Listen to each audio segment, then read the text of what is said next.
Hi guys, I'm Brian. Anna, and we are those annoying vegans!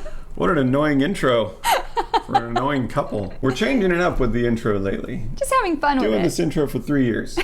Has it been 3 years? More. Yeah, April of 2016? 4. Oh, 4 years. 4 years. Sorry, 4 years. I can't count. Thank you for joining us for yet another video. Before we get started, if you enjoy our content, if you like what we do, if you like these videos, if you're like, I like their faces on the YouTubes, I like watching them move and say words and things, maybe consider clicking the subscribe button and the notification bell and give this video a like if you like it, or a dislike if you dislike it. Both help. And also follow us on Instagram and Facebook and Etsy. Where you can buy this. Yes, this is one of our shirts. This exact shirt. Because... Well, not this exact one. But a different one that looks like identical this. to it. Yeah, and just so you know, everything we make on Etsy and all of your Patreon donations, thank you so much, by the way, to all of our patrons. All of that goes straight into our animal rights activism. On to the video. So, have you ever had a frustrating conversation with a non-vegan? Haven't we all? We wanted to put together this very quick video today to illustrate how a lot of the times when you're in a conversation like that with a non-vegan, they will implement what we call deflection rather than direct conversation. This is to avoid discussing the actual ethical principles of veganism, i.e.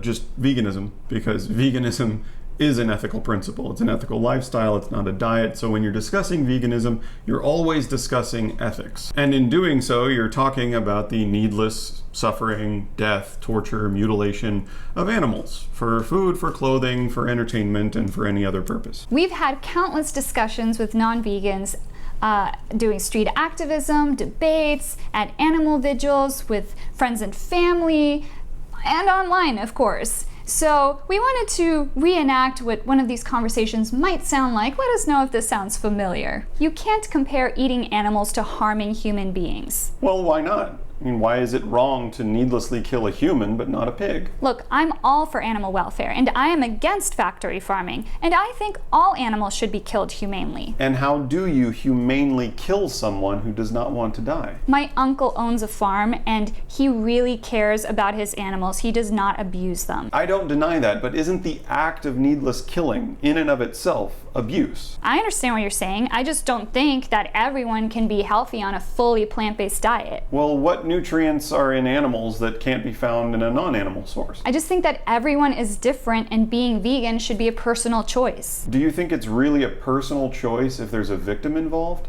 There are just other more important issues like women's rights, and plants are alive too, plus nobody's perfect, and my journey. Now, all of the questions were inspired by what the non-vegan responded with, but the conversation got yanked all over the place from topic to topic to topic without addressing the previous one. Asking questions is a great form of discussion. It's called the Socratic method. It's a form of cooperative, argumentative discussion between individuals based on asking and answering questions in order to stimulate critical thinking. Asking questions is how you get others to think. Rather than you, the animal rights activist, telling the non-vegan that there might be gaping blind spots in their moral system when it comes to non-human animals versus human animals, asking them specific questions will get them to come to their own conclusion.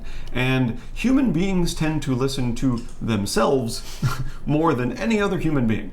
We're funny that way. Yeah, we really like it when we think we came up with the idea, which is why the Socratic method works so well. And while every conversation is different, one of the things we've learned in the years that we've been vegan activists is to be like Gold 5 and stay on target. As a previous example showed, non-vegans will want to change topics, not answer questions, bring up new arguments, deflect, deflect, deflect. Politely always bring the conversation back to the topic at hand. We know that can be overwhelming sometimes because you just want to answer everything in one giant paragraph. So for example, if you ask them why killing a pig is morally okay, but killing a human being is not, and then they move on to protein though, you can always say something like, okay, we can discuss nutrition if you'd like, but you didn't answer my question about why it's morally okay to kill pigs, but not morally okay to kill humans. Talking about veganism is very uncomfortable for most people because most people contribute to animal cruelty. But no one wants to feel like a bad person, and in fact, most people are not bad people. Most every single person you will ever interact with is already vegan at heart, in fact, because most every single person is already morally opposed to animal cruelty. And furthermore, most non-vegans who feel compelled to leave comments on your page are already thinking about their actions. Honestly, if a subject was unimportant to you, like flat Earth, for example, would you really spend valuable time trying to convince a flat earther that the Earth is round? So if you find yourself in a lengthy conversation with a non-vegan, trust that their wheels are already turning. All you have to do is ask the right questions, keep your answers short and to the point, and stay on target. That's it for this video. Thank you so much for joining us, and if you have a problem with anything we said, leave it in the comments below. And let's see how well you can stay on target. We'll see you guys in the next video. Bye. Bye.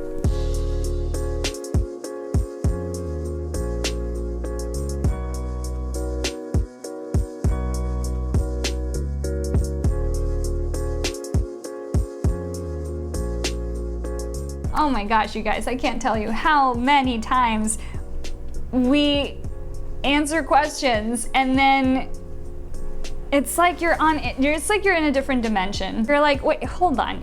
I just said, you completely didn't acknowledge what I just said. It's a defense mechanism, deflection. Yeah, of course. That's what it is. And a lot of times if you do ask the right poignant questions, you just won't get a response, which, hey, that just means well done. Okay. I guess we're not going to continue. I will take your silence as a victory. Trust that their wheels are already turning. All you have to do... Really? Catherine! Catherine! I wonder if I don't know if that picked up on the audio, but... Oh, okay. Kate. So if you find yourself in a lengthy... We have to be professional, Miss Valverde. We're very professional. Okay. Your word.